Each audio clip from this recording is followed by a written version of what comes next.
At 5 o'clock the two ladies retired to dress, and at 6:30 Elizabeth was summoned to dinner. To the civil inquiries which then poured in, and amongst which she had the pleasure of distinguishing the much superior solicitude of Mr. Bingley's, she could not make a very favourable answer. Jane was by no means better. The sisters, on hearing this, repeated 3 or 4 times how much they were grieved, how shocking it was to have a bad cold, and how excessively they disliked being ill themselves, and then thought no more of the matter, and their indifference towards Jane, when not immediately before them, restored Elizabeth to the enjoyment of all her former dislike. Their brother, indeed, was the only one of the party whom she could regard with any complacency. His anxiety for Jane was evident, and his attentions to herself most pleasing, and they prevented her feeling herself so much an intruder as she believed she was considered by the others. She had very little notice from any but him.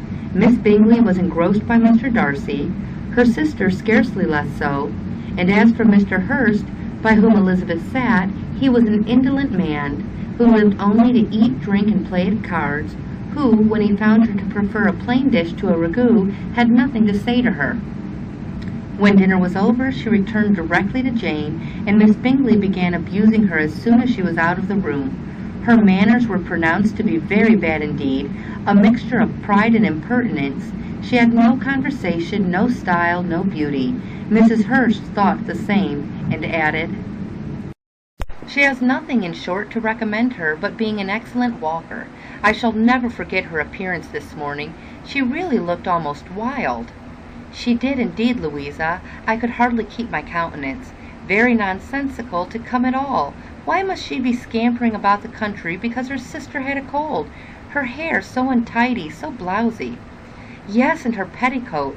I hope you saw her petticoat, 6 inches deep in mud, I am absolutely certain, and the gown which had been let down to hide it not doing its office."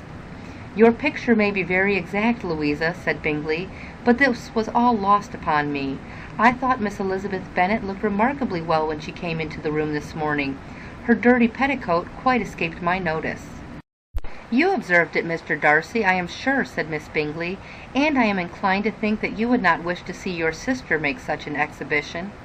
"Certainly not." "To walk 3 miles, or 4 miles, or 5 miles, or whatever it is, above her ankles in dirt, and alone, quite alone. What could she mean by it?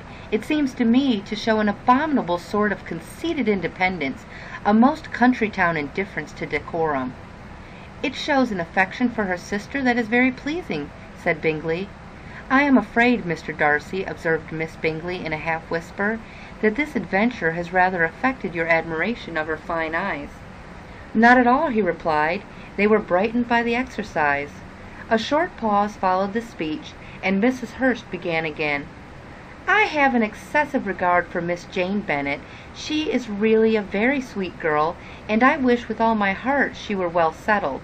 But with such a father and mother, and such low connections, I am afraid there is no chance of it." "I think I have heard you say that their uncle is an attorney at Meryton?" "Yes, and they have another who lives somewhere near Cheapside." "That is capital," added her sister, and they both laughed heartily. "If they had uncles enough to fill all Cheapside," cried Bingley, "it would not make them one jot less agreeable." "But it must very materially lessen their chance of marrying men of any consideration in the world," replied Darcy. To this speech Bingley made no answer, but his sisters gave it their hearty assent, and indulged their mirth for some time at the expense of their dear friend's vulgar relation. With a renewal of tenderness, however, they returned to her room on leaving the dining-parlour, and sat with her till summoned to coffee. She was still very poorly, and Elizabeth could not quit her at all till late in the evening, when she had the comfort of seeing her sleep, and when it seemed to her rather right than pleasant that she should go downstairs herself. On entering the drawing-room she found the whole party at loo, and was immediately invited to join them. But suspecting them to be playing high, she declined it, and making her sister the excuse, said she would amuse herself for the short time she could stay below with a book. Mr. Hurst looked at her with astonishment. "Do you prefer reading to cards?" said he.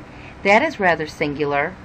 "Miss Eliza Bennet," said Miss Bingley, "despises cards. She is a great reader, and has no pleasure in anything else."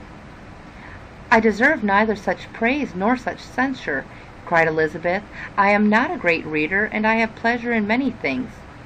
"In nursing your sister I am sure you have pleasure," said Bingley, "and I hope it will be soon increased by seeing her quite well." Elizabeth thanked him from her heart, and then walked towards the table where a few books were lying. He immediately offered to fetch her others, all that his library afforded. "And I wish my collection were larger for your benefit and my own credit, but I am an idle fellow, and though I have not many, I have more than I ever looked into." Elizabeth assured him that she could suit herself perfectly with those in the room. "I am astonished," said Miss Bingley, "that my father should have left so small a collection of books. What a delightful library you have at Pemberley, Mr. Darcy." "It ought to be good," he replied. "It has been the work of many generations. And then you have added so much to it yourself. You are always buying books." "I cannot comprehend the neglect of a family library in such days as these." "Neglect! I am sure you neglect nothing that can add to the beauties of that noble place. Charles, when you build your house, I wish it may be half as delightful as Pemberley." "I wish it may. But I would really advise you to make your purchase in that neighbourhood, and take Pemberley for a kind of model. There is not a finer county in England than Derbyshire." "With all my heart I will buy Pemberley itself if Darcy will sell it." "I am talking of possibilities, Charles." "Upon my word, Caroline, I should think it more possible to get Pemberley by purchase than by imitation." Elizabeth was so much caught with what passed as to leave her with very little attention for her book, and soon laying it wholly aside, she drew near the card table and stationed herself between Mr. Bingley and his eldest sister to observe the game. "Is Miss Darcy much grown since the spring?" said Miss Bingley. "Will she be as tall as I am?" "I think she will. She is now about Miss Elizabeth Bennet's height, or rather taller." "How I long to see her again! I never met with anybody who delighted me so much. Such a countenance, such manners, and so extremely accomplished for her age. Her performance on the pianoforte is exquisite." "It is amazing to me," said Bingley, "how young ladies can have patience to be so very accomplished as they all are." "All young ladies accomplished? My dear Charles, what do you mean?" "Yes, all of them, I think. They all paint tables, cover screens, and net purses. I scarcely know anyone who cannot do all this, and I am sure I never heard a young lady spoken of for the first time without being informed that she was very accomplished." "Your list of the common extent of accomplishments," said Darcy, "has too much truth. The word is applied to many a woman who deserves it no otherwise than by netting a purse or covering a screen. But I am very far from agreeing with you in your estimation of ladies in general. I cannot boast of knowing more than half a dozen in the whole range of my acquaintance that are really accomplished." "Nor I am sure," said Miss Bingley. "Then," observed Elizabeth, "you must comprehend a great deal in your idea of an accomplished woman." "Yes, I do comprehend a great deal in it."